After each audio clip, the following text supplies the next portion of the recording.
بسم اللہ الرحمن الرحیم۔ السلام علیکم ورحمۃ اللہ وبرکاتہ۔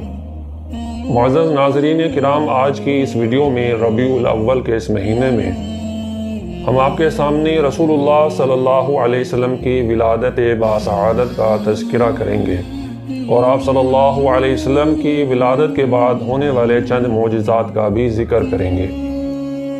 معزز سامعین، رسول اللہ صلی اللہ علیہ وسلم مکہ میں شیب بنی ہاشم کے اندر 9 ربیع الاول عام الفیل دوشنبہ یعنی کہ سوموار کو صبح کے وقت پیدا ہوئے۔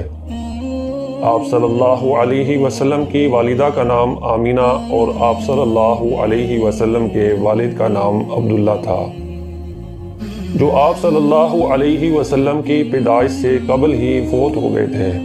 آپ صلی اللہ علیہ وسلم کے دادا عبد المطلب تھے۔ انہوں نے آپ صلی اللہ علیہ وسلم کی پرورش کی تھی۔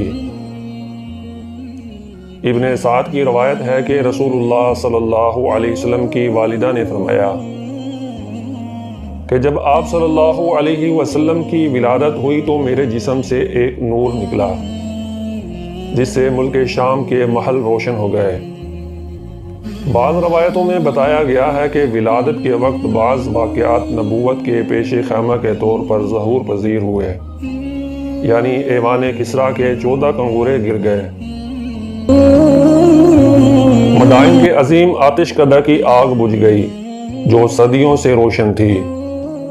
اسی رات زلزلہ سے کسریٰ کے محل کے 14 کنگرے گر گئے۔ حضرت شاہ ولی اللہ محدث دہلوی رحمۃ اللہ علیہ نے قرۃ العیون کے حوالے سے لکھا ہے کہ دریائے سادہ خشک ہو گیا۔ سارا علاق عجم میں ایک شہر کا نام ہے، اس میں ایک نہر تھی جس میں آتش پرست اپنے بچوں کو ولادت کے بعد نہلایا کرتے تھے۔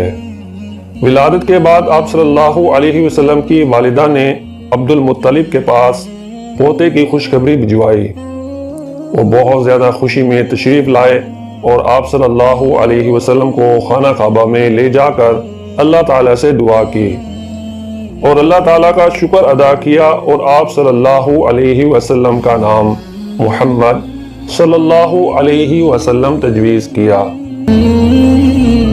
یہ نام عرب میں معروف نہ تھا، پھر عرب دستور کے مطابق 7ویں دن ختنہ کیا گیا۔ آپ صلی اللہ علیہ وسلم کو آپ کی والدہ کے بعد سب سے پہلے ابو لہب کی لونڈی صوبیہ نے دودھ پلایا۔ اس وقت اس کی گود میں جو بچہ تھا اس کا نام مسروح تھا۔ صوبیہ رضی اللہ عنہا نے آپ صلی اللہ علیہ وسلم سے پہلے حضرت حمزہ بن عبد المطلب کو اور آپ صلی اللہ علیہ وسلم کے بعد ابو سلمہ بن عبد الاسد مخزومی کو بھی دودھ پلایا تھا۔ عرب کے شہری باشندوں کا دستور تھا کہ وہ اپنے بچوں کو شہری امراض سے دور رکھنے کے لیے دودھ پلانے والی بدوی عورتوں کے حوالے کر دیا کرتے تھے تاکہ ان کے جسم طاقتور اور اعصاب مضبوط ہوں اور بچپن سے ہی خالص اور ٹھوس عربی زبان سیکھ لیں۔ اسی دستور کے مطابق عبد المطلب نے دودھ پلانے والی دایا تلاش کی اور نبی صلی اللہ علیہ وسلم کو حضرت حلیمہ رضی اللہ عنہا کے حوالے کیا۔ یہ قبیلہ بنی سعد کی ایک خاتون تھیں۔ ان کے شوہر کا نام حارث بن عبد العزیٰ اور کنیت ابو قبشہ تھی، اور وہ بھی قبیلہ بنی سعد سے ہی تعلق رکھنے والے تھے۔ حارث کی اولاد کے نام یہ ہیں جو رضاعت کے تعلق سے رسول اللہ صلی اللہ علیہ وسلم کے بھائی اور بہن تھے: عبداللہ، انیسہ، حذیفہ یا جزامہ۔ ان کا لقب شیمہ تھا اور اسی نام سے وہ زیادہ مشہور ہوئیں۔ ان کے علاوہ ابو سفیان بن حارث بن عبد المطلب جو رسول اللہ صلی اللہ علیہ وسلم کے چچیرے بھائی تھے، وہ بھی حضرت حلیمہ کے واسطے سے آپ صلی اللہ علیہ وسلم کے رضاعی بھائی تھے۔ آپ صلی اللہ علیہ وسلم کے چچا حضرت حمزہ بن عبد المطلب بھی دودھ پلانے کے لیے بنو سعد کی ایک عورت کے حوالے کیے گئے تھے۔ اس عورت نے بھی ایک دن جب رسول اللہ صلی اللہ علیہ وسلم حضرت حلیمہ کے پاس تھے، آپ صلی اللہ علیہ وسلم کو دودھ پلا دیا۔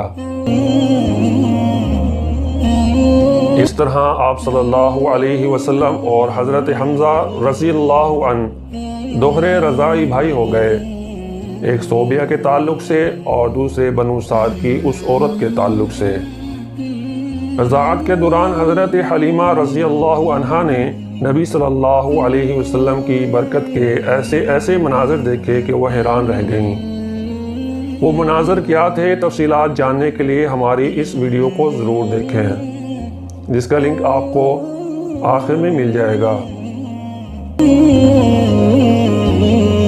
تو معزز ناظرین، آج کی یہ ویڈیو آپ کو کیسی لگی ہے کمنٹ میں ضرور بتائیں، اور صدقہ جاریہ سمجھ کر ویڈیو کو لائک اور شیئر کریں، اور مزید اسلامی اور تاریخی واقعات سننے کے لیے ہماری یوٹیوب چینل بامقصد کہانیاں ضرور سبسکرائب کریں اور بیل آئیکن کو ضرور آن کریں۔